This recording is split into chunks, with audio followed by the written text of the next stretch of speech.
Frumoși mei Capricorn, bine ați venit, dragii mei! Astăzi facem etalarea voastră bonus pentru luna martie, cea mai rămas din această lună și nu numai, pentru că în tarot nu există timpul.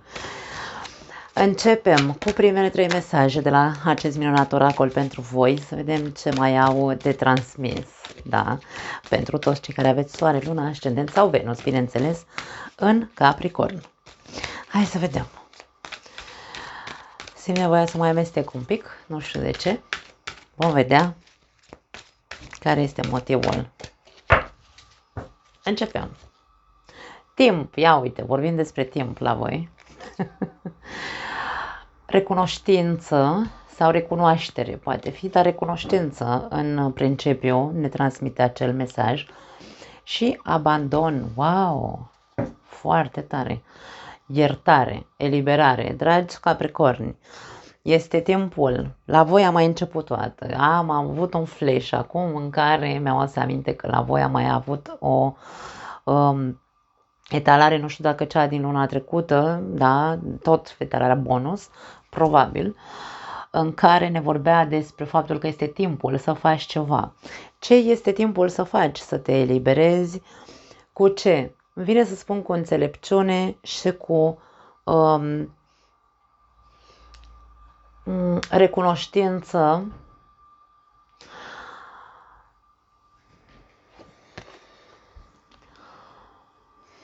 Acum o să spun ceva care probabil unora dintre voi nu o să vă cadă așa de bine.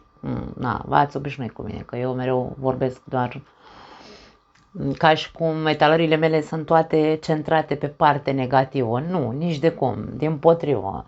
Etalările mele le-am creat în așa fel încât să fie, hai să spunem așa, psihologie, dacă vreți, da.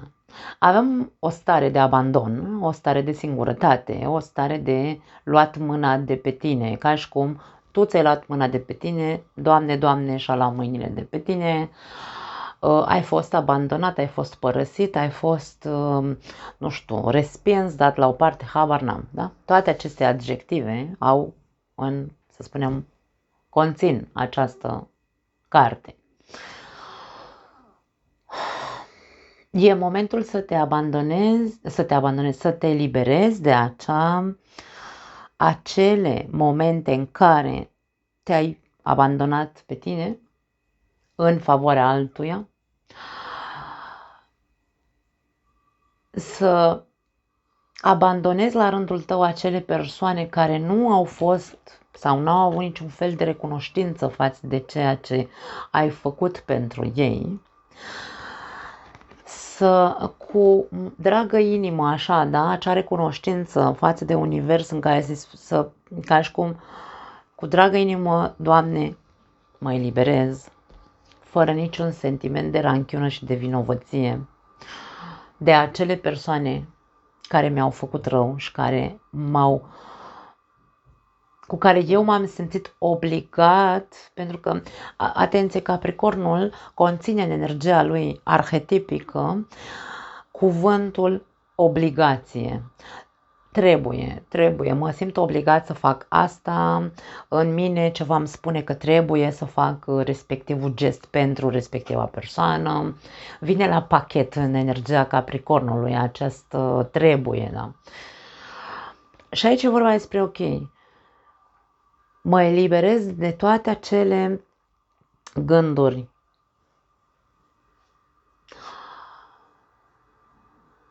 greutăți din interiorul meu care m-au făcut cândva să mă abandonez pe mine, după cum am zis, în favoarea unor gesturi care am crezut că trebuie făcute, da. Și aici e un fel de, hai să o numim așa, înțelepciune, un soi mare de înțelepciune. Capricornul este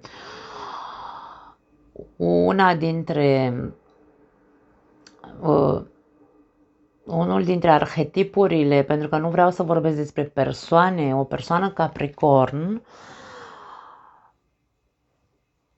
poate să întârzie 20 de ani, 30 de ani, 50 de ani, poate niciodată nu o să ajungă la înțelepciune dacă nu face o muncă interioară. Și de aia nu vreau să vorbesc despre persoanele Capricorn, ci vorbesc despre arhetipul energetic al Capricornului. Capricornul, ca energie, are acea înțelepciune interioară care știe sigur că în timp, dacă muncește, pentru că vorbim despre capra care urcă pe munte, da? Și va ajunge, știe că în timp cu eforturi va ajunge în vârf, va ajunge unde aici în acest context la eliberare, da? La eliberarea de acele gânduri, nimeni nu mă valorează, nimeni nu dă doi bani pe mine, m-au abandonat toți. Deci arhetipul acestei energii este de știu că dacă îmbrățișez vindecarea, îmbrățișez recunoștința, indiferent cât de mult am suferit, știu că voi ajunge într-un fel sau altul să mă vindec, da? Să mă fac bine, că nu știu cum să mai spun, da? Să ținem cont de faptul că, așa cum am vorbit în introducerea de la eclipsa de lună din Fecioară, și nu numai, pentru că din punct de vedere astrologic am spus și la începutul anului, nu mai știu dacă la sfârșitul lui decembrie sau la începutul ianuarie am făcut o prezentare astrologică în care am vorbit despre ce înseamnă 2025. 2025 este un an de tranziție în care e momentul să eliberăm, da? În fiecare lună din acest an suntem puși la probă, probe peste probe, toți, nu doar Capricornii, da? În care să ne dăm seama că trebuie să mai eliberăm ceva. Și încă ceva, și încă ceva. Și uite așa, o să ținem tot anul, da? Deci aici, dragii mei, trebuie să înțelegem că pentru Capricorni, în special, luna martie este luna cheie, fiind între eclipse, mai avem o eclipsă în următoarea perioadă, pe 29 mai exact, da?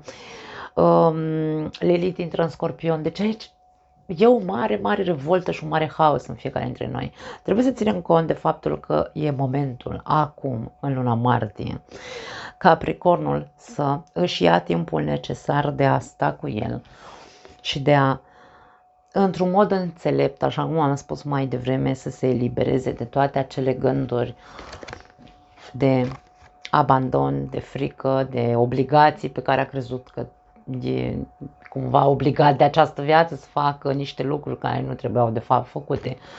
Da? Deci aici cam asta este esența din ceea ce simt. Știu că am mai spus, pentru că a ieșit acest context într-o altă etalare, am mai spus fi recunoscător pentru tot ceea ce ai pierdut, pentru tot ceea ce evenimentele care ți-au produs o goliciune, nu știu, pentru că ai fost părăsit, pentru că toate aceste evenimente nu au vrut decât să-ți arate altceva la tine. Da? Nu vreau să mă repet, pentru că nu mai are sens. Etalările le aveți pe canal, dacă vreți să le revedeți, dar aici văd că e ca și cum se spune hai, că trebuie să se producă acea eliberare totală, odată pentru totdeauna. Pentru că este pentru binele tău, către a te vindeca tu. Aici nu mai e vorba de a trebui să faci ceva pentru cineva. Obligă-te să faci ceva pentru tine cu adevărat, începând cu această perioadă, da? Wow! Mai departe, alte mesaje pentru Capricorni.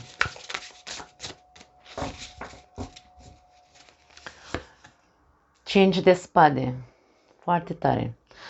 Nu poți avea dreptate mereu și acest mesaj îmi sună foarte tare în cap, tot la voi. Hai să vedem mai departe.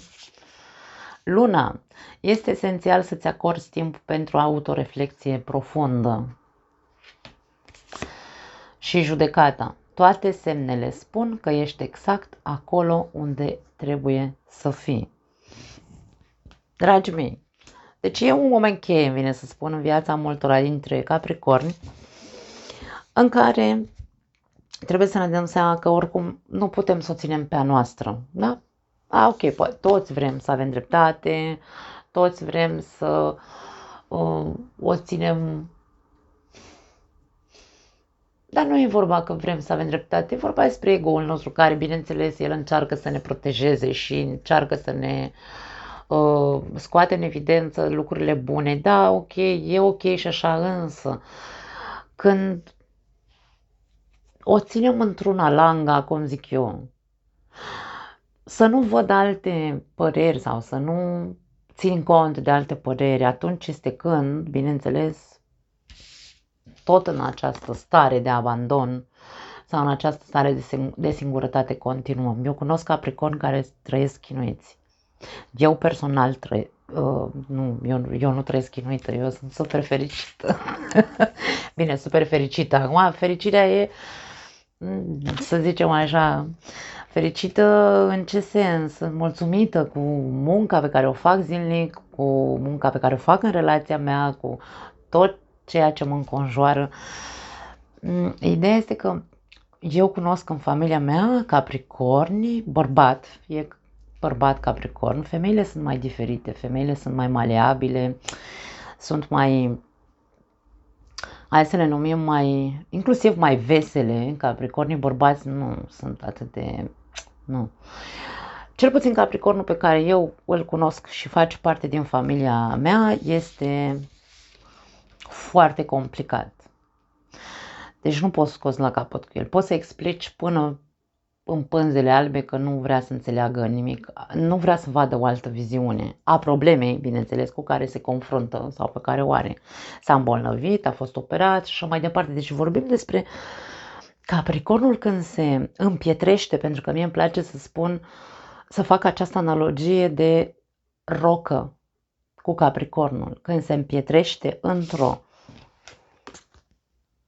imagine sau într-o stare de singurătate și de abandon,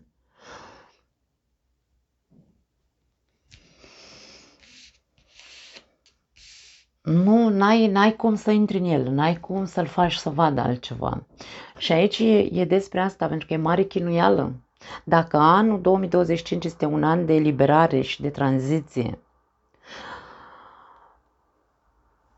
și nu înțelegem că cu cât ne agățăm mai mult de această stare, cu atât mai mult vom suferi și cu atât mai mult ego-ul nostru ne manipulează și ne spune doar tu ai dreptate, nu știu, habar n-am, nu, toată lumea spune prostii, nu știu, da? Deci aici, cei care sper să nu existați pe acest canal, care vă regăsiți în această stare de rocă împietrită, în care nu există, Domne, nu poți avea dreptate mereu, ți se spune. Este momentul, să-ți acorzi timp să faci o autoreflexie profundă. Scoate un caiet, această persoană are un caiet, e pe casă, da? Pe acoperiș.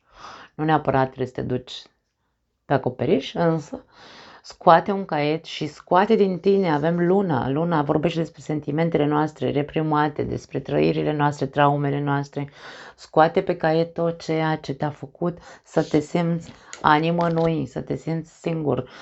Tot ceea ce spune pe hârtie persoanele care te-au părăsit. De ce te-au părăsit? Pentru că trebuie să mergem în profunzime, da? Nu e vorba despre, ok, tu m-ai părăsit, ești un nemernic sau, nu știu, o nesimțită, toate femeile sunt nesimțite, toți bărbații sunt nemernici. Nu e despre asta, pentru că aici este acea încrustare împietrită despre care vorbeam, da? Nu e despre asta. Există un motiv în spatele acelei suferințe, există un motiv în spatele acelui abandon, un motiv nu să explicăm de ce persoana respectivă te-a părăsit, ci de ce tu ai ajuns în momentul ăsta să te părăsești doar pentru că ai avut parte de o persoană care nu te-a valorat, care nu, habar n-am, da? Explicația din spatele acelei persoane, fără să o mai arătăm cu degetul că mi-ai făcut și mi-ai dres, ci mult mai profund să scot din mine acea ranchiună pe care o simt față de persoana respectivă,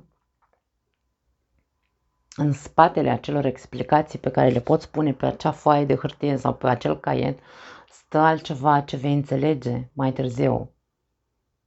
E un proces de vindecare și de purificare și nu putem să ajungem să ne eliberăm de anumite lucruri dacă nu intrăm în miezul acelei suferințe, în care, fără să judecăm, judecata, da? Fără să judecăm și să arătăm cu degetul și să criticăm, ne uităm să vedem ce vrea să ne arate la noi, pentru că întotdeauna e despre noi, cu toate că ego-ul nostru nu e pregătit să accepte, să vedem cu adevărat care e rolul acelei povești de abandon din viața mea.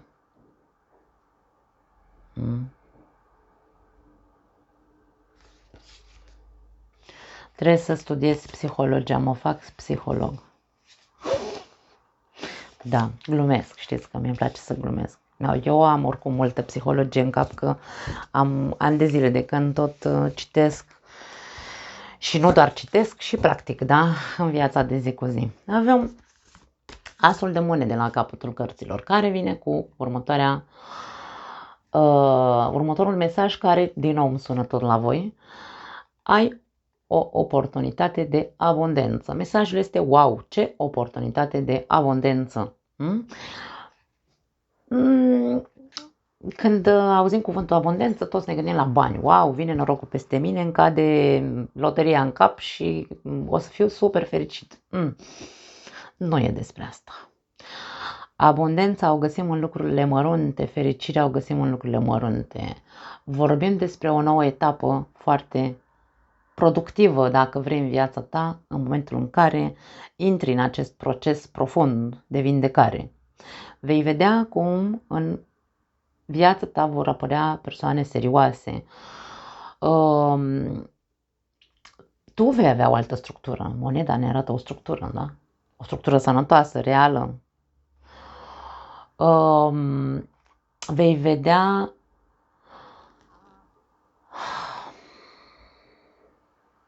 cum viața ta va înflori, pentru că abundența este despre prosperitate, da?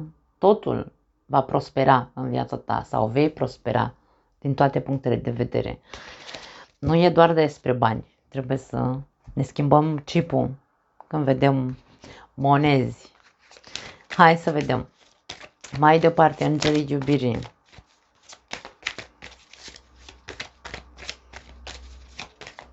Nu știu de ce simt să amestec mai mult la voi. Interesant. Ok.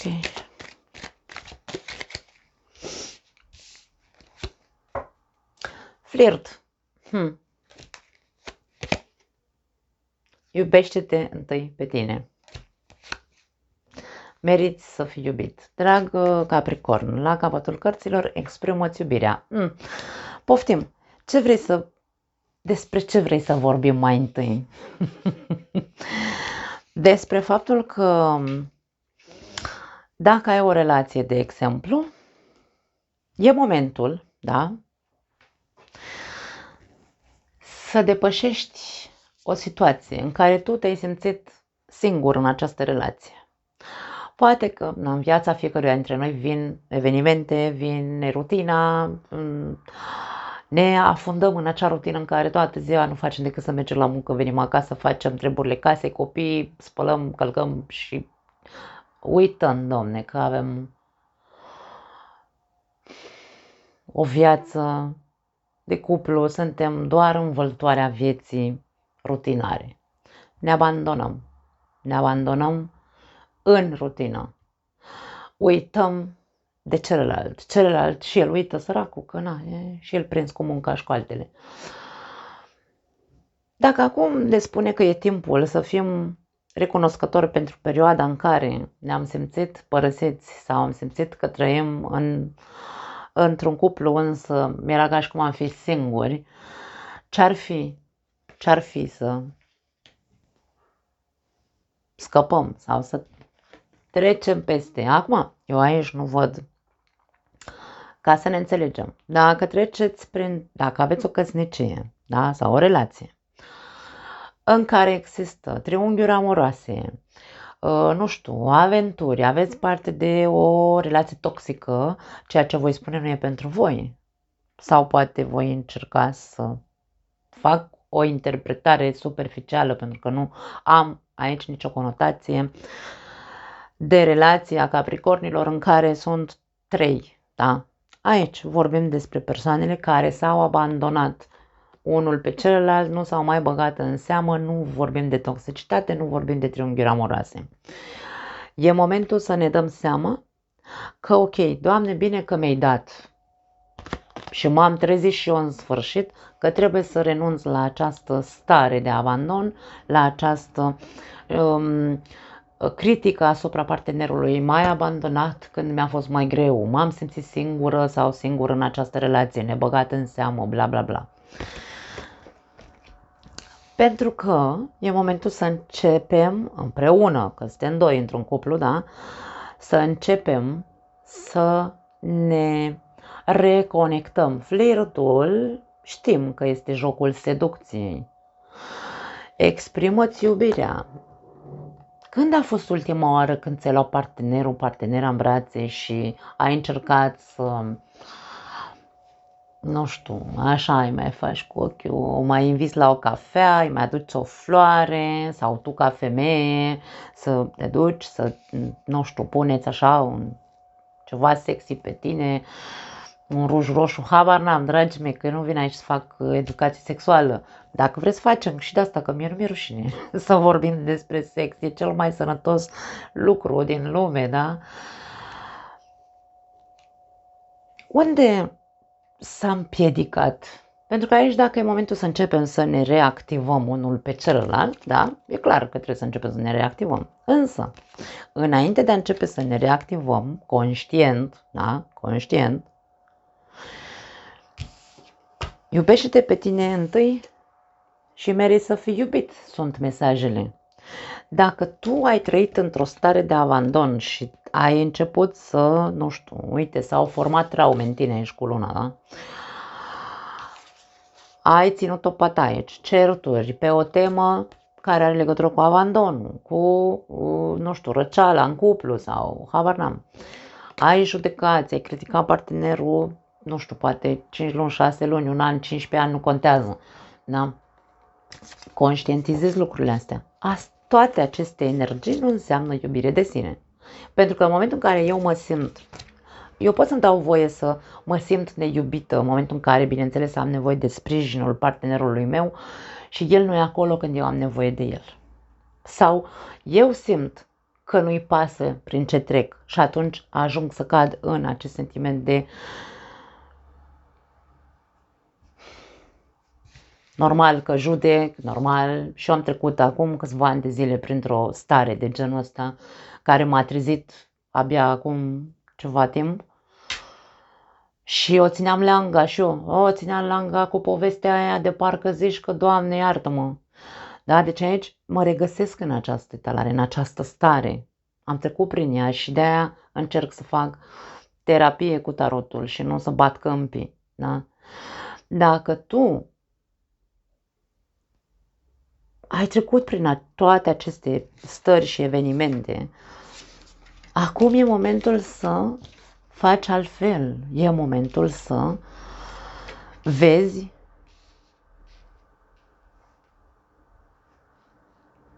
că nu se mai poate ține langa și că singurul lucru care va vindeca această relație este ca tu să nu mai crezi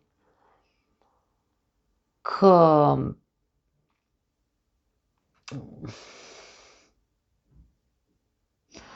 în sentimentul de abandon, îmi vine să spun, în primul și în primul rând, pentru că atunci când nu ne iubim pe noi, suntem primii care ne abandonăm, da? Atunci începem să ne judecăm chiar și pe noi. Te-ai îngrășat.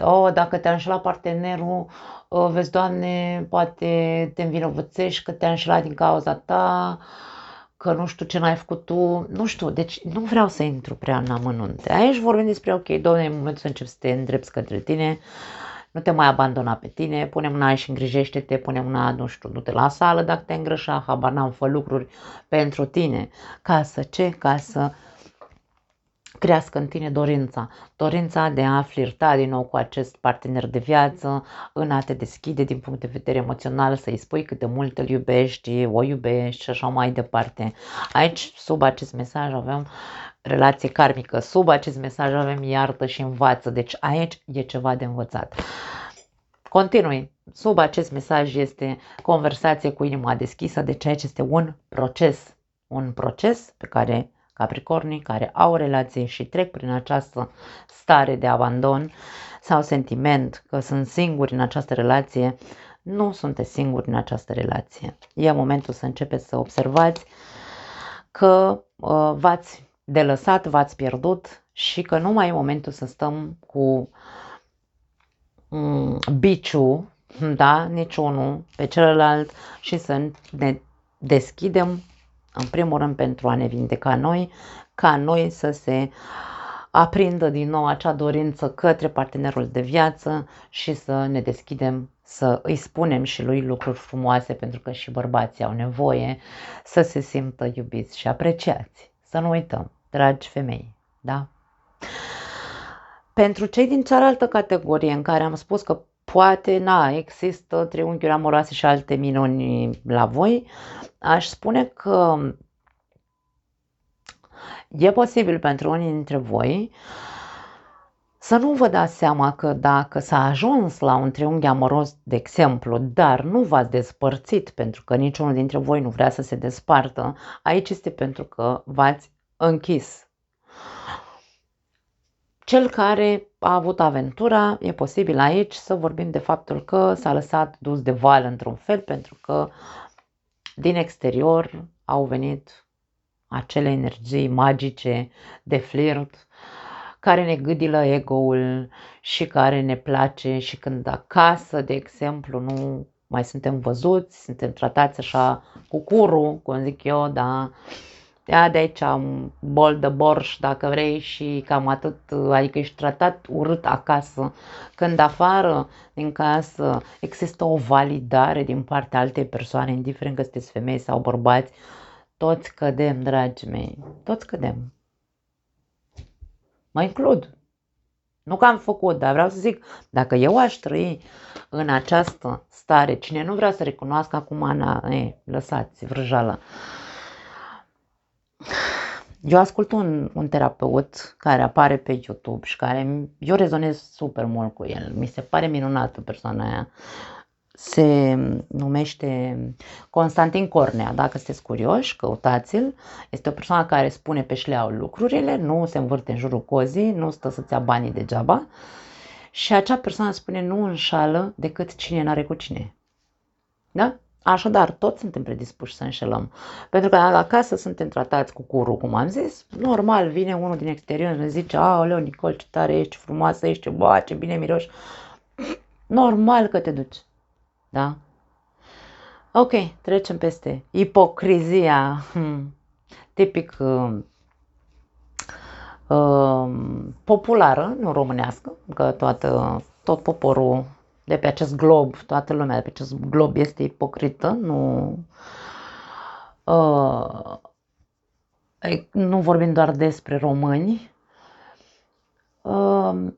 Esența acestei probleme, dacă a existat un triunghi amoros, este pentru că acasă era unul dintre voi cel care a înșelat, tratat așa și uite că s-a simțit gâdilat în exterior și asta e.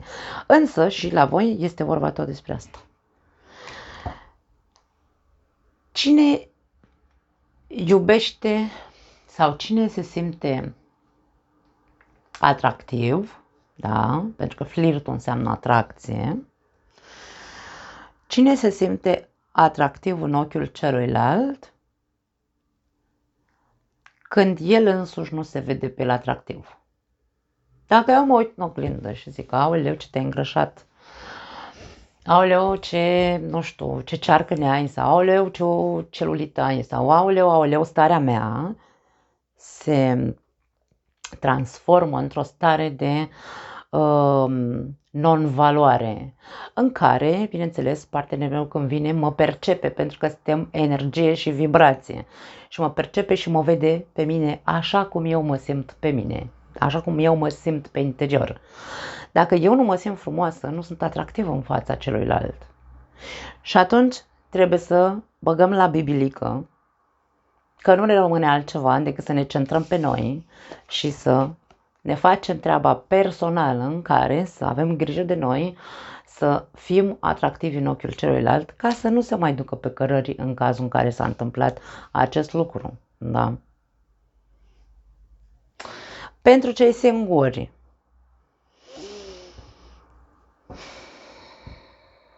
am vorbit despre starea de abandon. Am vorbit despre traume.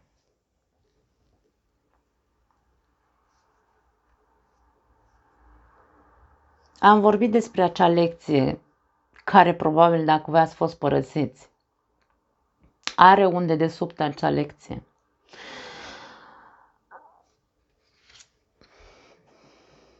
Nu e un moment bun, aș spune, pentru cei singuri, să intrați în a fi cuceritori în această perioadă, bărbați, femei, mi-e indiferent.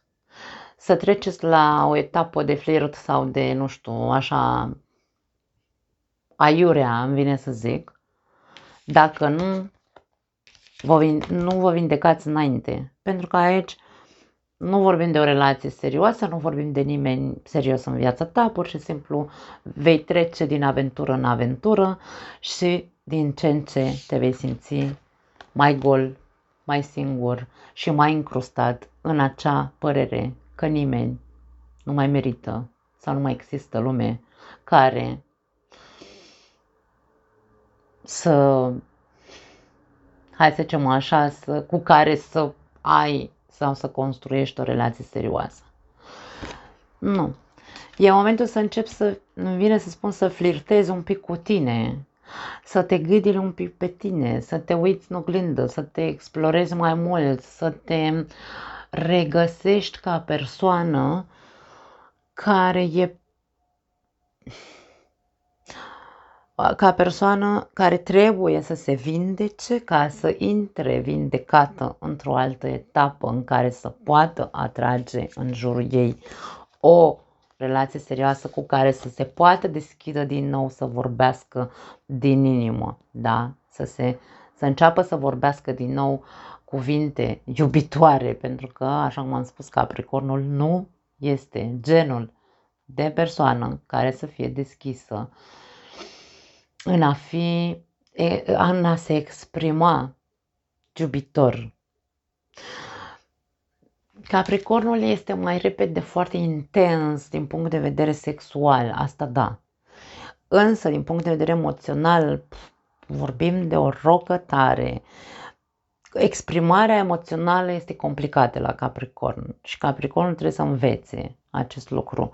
Dar nu numai Capricornul, toți trebuie să învățăm să știm să ne exprimăm, da? Emoțiile și stările și iubirea față de cel pe care îl placem, nu? Se zice, probabil. Însă, e un proces, intră în acest vârtej de flirt cu tine. Iubește-te întâi pe tine, regăsește-te sau recuperează-te din punct de vedere emoțional, pentru că meriți să fii iubit. Meriți, doar că trebuie să înveți și tu să te deschizi. Da, abia aștept să citesc comentariile voastre. Foarte grele au și toate talările luna asta. Of. Hai să vedem. Alte mesaje pentru voi. Monezile, la voi e tot cu monezi, dragii mei. Avem,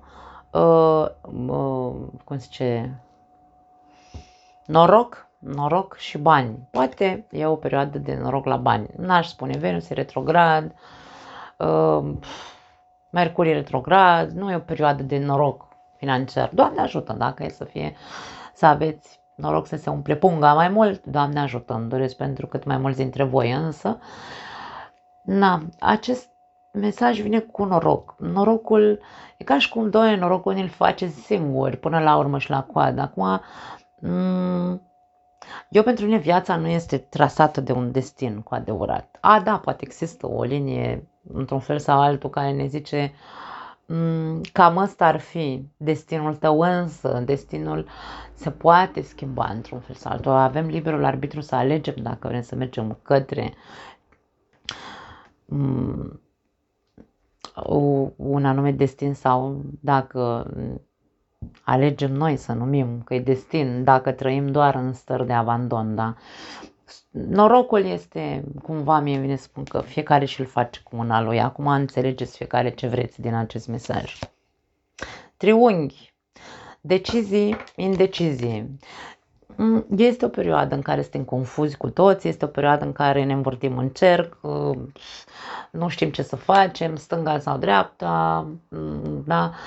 Însă e ca și cum dacă ești confuz, da? Inclusiv tu, chiar dacă ești foarte, hai să numim așa, realist, da?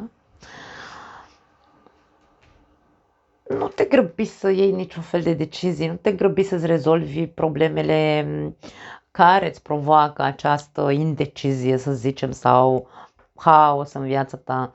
Nu, e ca și cum decide, îmi vine să spun, să-ți faci norocul cu mâna ta. Nu poți, nu simt altceva să transmit. Avem păsăricile aici. Da, două păsărele avem care vin cu mesaje și vești pentru voi. Nu știu, uite, poate tot auziți mesaje.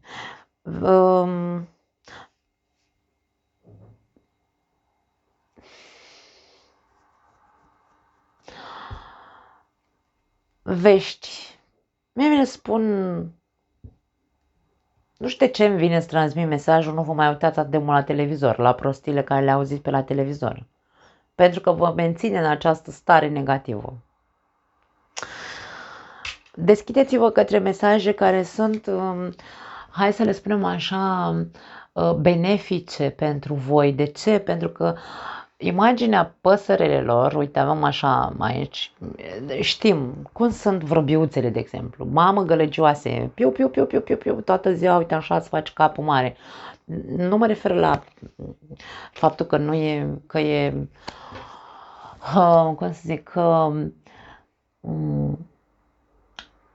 păsările, sunetele păsărilor sunt foarte relaxante, dar aici e ca și cum bârfă, da? E ca și cum taca, taca, toată ziua stau și ascult toate prostile de pe peste tot, îmi umplu capul cu toate bârfele și cu toate așa, în loc să mă centrez să-mi fac norocul cu mâna mea, da? Cumva.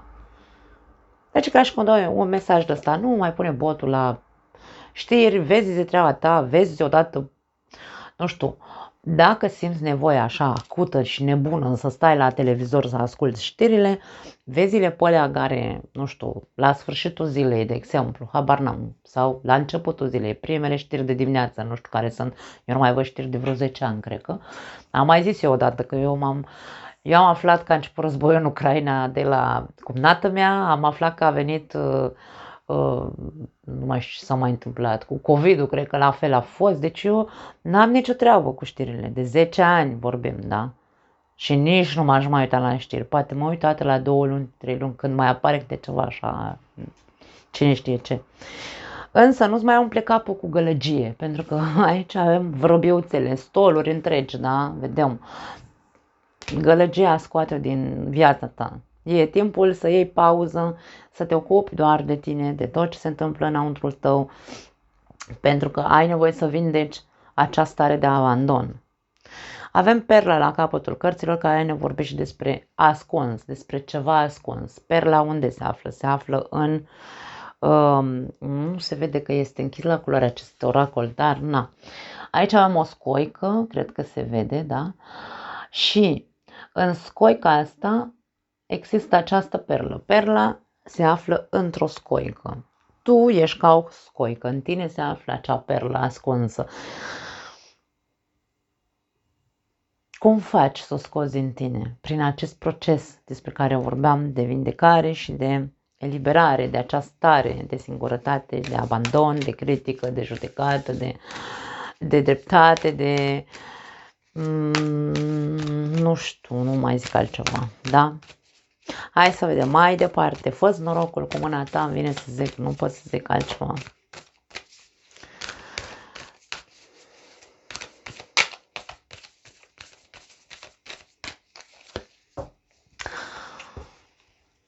Ia uite, ce mesaj interesant. Avem rechinul aici. Rechinul este un animal periculos, să-l numim așa, da? Care nu știi când te atacă.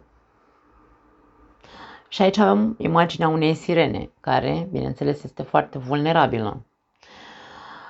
Mesajul acestei cărți este înnoată departe de această situație. De ce situație? De această stare de abandon despre care vorbeam, pentru că nu-ți face bine.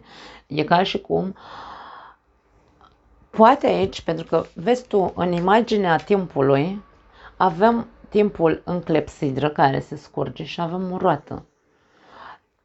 Te învârți de mult în această poveste, căreia nu-i găsești niciun motiv să fii recunoscător că ai trăit-o.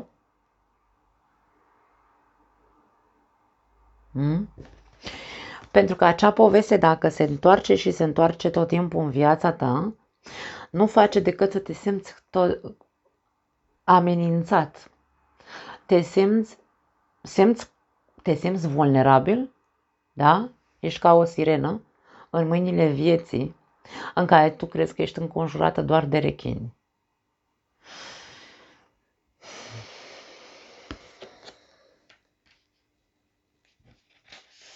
Aici e vorba despre a reuși să te vindești și să începi să te iubești pe tine însuți. Atunci când ne iubim și ne valorăm, ne cunoaștem cu adevărat valoarea noastră și nu mai avem stări de genul ăsta. De ce? V-am spus că am trecut și eu prin asta. În mine, când s-a produs vindecarea, eu poate vă plictisesc cu povestea mea, însă eu m-am simțit, cum spun, atât de încrezătoare și de puternică, la fel ca la 20 de ani. Când la 20 de ani nu stătea nimeni în cale, eram cea mai tare din parcare, dar nu în sens egoic. Atunci eram egoistă, însă acum nu în sens egoic, ci matur, în care mi-am dat seama că dacă eu nu pun un preț mare pe mine, pentru că iubirea de sine pentru mine asta înseamnă să pun un preț, nu prețul just, prețul corect, pentru că știu foarte bine cine sunt, știu cât valorez și dacă eu nu îmi recunosc față de mine această valoare, n-am cum să-i cer soțului meu să mă valoreze. Și atunci în mine deja s-a produs acea structură emoțională în care nu mai văd pericolul, nu îmi mai este frică că mă va părăsi, nu îmi este frică să trăiesc singură în cazul în care, Doamne ferește, cu toate că nu are legătură, deci soțul meu e pâinea lui Dumnezeu, e minunat, însă am avut aceste stări și de-aia împart cu voi sau împărtășesc cu voi această poveste. Vă veți transforma, veți vedea dacă faceți acest proces de iubire de sine cu adevărat, nu acea iubire de sine de vreau să fiu eu arogant, că merit, că trebuie să-mi dai și trebuie să-mi faci. Nu, asta este ego. Da, vorbim despre altceva. Așadar, dragii mei, se vor vindeca toate aceste stări. Nu veți mai vedea pericole, nu? Și dacă ar fi să aveți o altă poveste sau în povestea voastră de iubire, în relația voastră, dacă veți simți amenințare, pentru că despre asta vorbim, ne simțim amenințați în prezența rechinilor, nu? Nu-ți va fi frică. Da? Dar nu vei mai simți în primul și în primul rând amenințare. Nu vei mai simți, îți garantez. Avem prințesa. Poți să fii propriul cavaler. Și aici nu vorbesc doar despre femei, atenție, și bărbații, pentru că sunt foarte mulți bărbați care trăiesc cu frica de abandon și devin posesivi, devin, nu știu, habar n-am, tiranici, tot felul de stări de genul ăsta, da? Avem prințesa și ți se spune că tu poți fi propriul cavaler. Aici avem o persoană care stă într-un turn, da? Ca și cum așteaptă să vină, da, e prințesa din povești care așteaptă să vină să o salveze prințul pe cal alb. Nu Nu aștepta să te salveze nimeni, aici vorba despre tu ești propriul salvator, tu trebuie să faci acest proces cu adevărat ca să poți să ai total încredere în tine de acum înainte, după ce termini acest proces. Călătorie. Nu e neapărat nevoie să faci o călătorie, aici este vorba despre, mesajul este următorul, ai toate răspunsurile.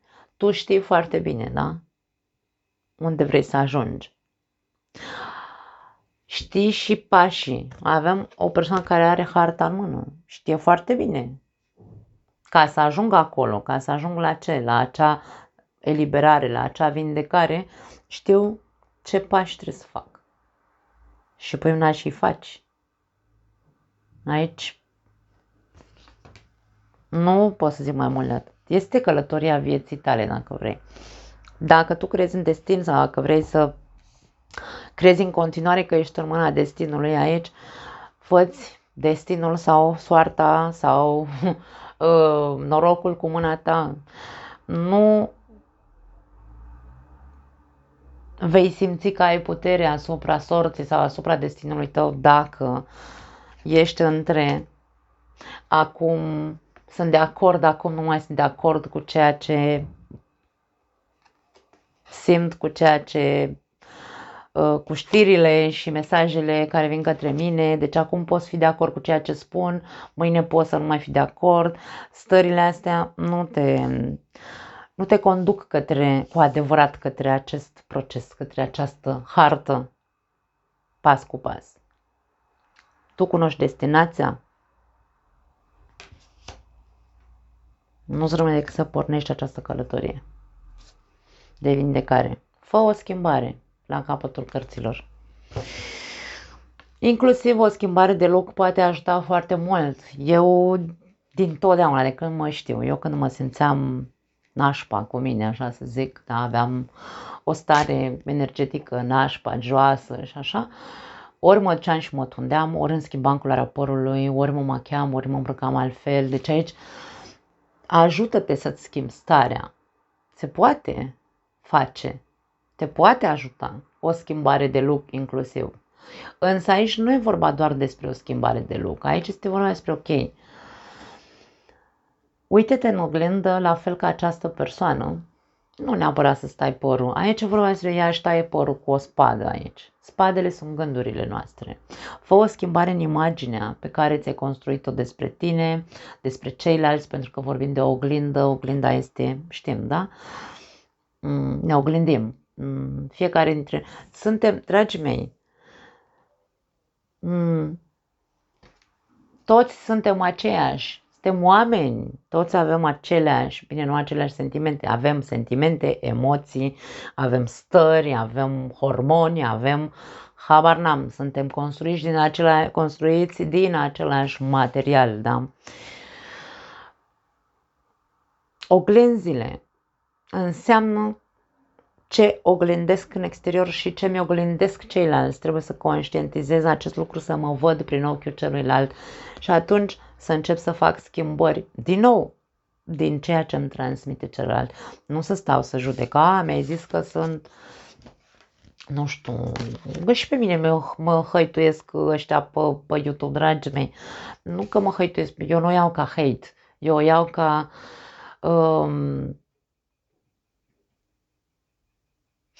îmi place să spun comentarii și gratuiți, că lumea n-are ce face, domne, și stă acolo în spatele telefonului sau a calculatorului și aruncă cu gunoi, da? Ei habar n-au nimic despre mine, de exemplu, da? Și de-aia pe mine nu mă ating haterurile. Pe mine, eu blochez imediat, nici nu stau să intru în discuții, în polemici, fiecare cu rahatul lui. Da, mie îmi place așa să fiu româncă. În momentul în care nu fac decât să, da, îmi oglindește, ce mi oglindește o persoană, poate îmi spune despre mine, băi, ești așa foarte, nu știu, uite, 5 de spade, da, certăreț, ești acid, ești, vrei să facă lucrurile ca tine, căpos, habar n-am, ce ți se spune, nu știu, în loc să mă simt umilit, în loc să mă pun în gardă, pentru că 5 de spade, cartea luptelor, da, luptele împotriva injustiției într-un fel sau altul cu judecata, în loc să mai luptă împotriva acestor oglinzi, da? Poate ar trebui să văd cu adevărat imaginea clară că poate am nevoie să schimb și eu ceva foarte profund în mine. Ăsta este un proces psihologic în care putem să creștem și să ne vindecăm de foarte multe imagini greșite despre noi, despre ce interpretăm de la ceilalți, că poate ceilalți, uite, de exemplu, îți dă, hai să interpretăm altfel, că poate vi se pare că o interpretez doar negativ mereu. În momentul în care există un grup de persoane, Cinciul de spade este un grup de persoane care se ceartă între ei, de exemplu, sau este o vrajbă cumva, da? E ceva ce nu e ok. Și fiecare, într-un fel sau altul, vrea să câștige.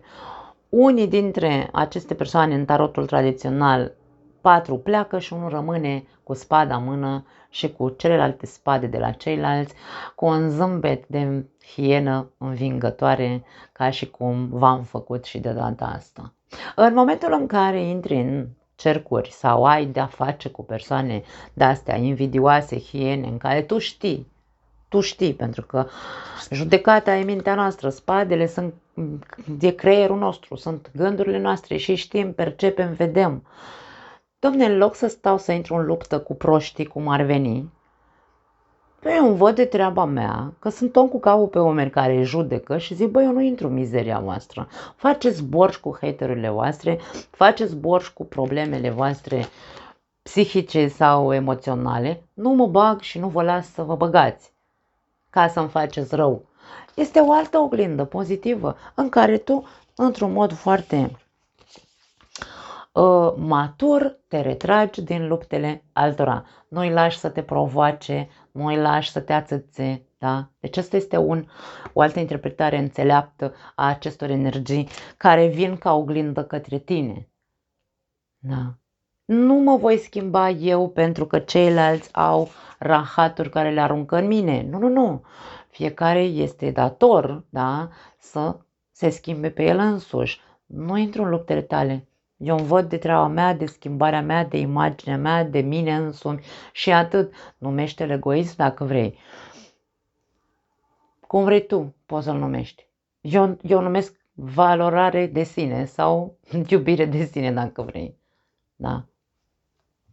Depinde cum percepem și cum privim oglinzile din jurul nostru. Ca persoane, ca evenimente, mă refer. Vă iubesc. Nu mai am altceva. Ne vedem data viitoare.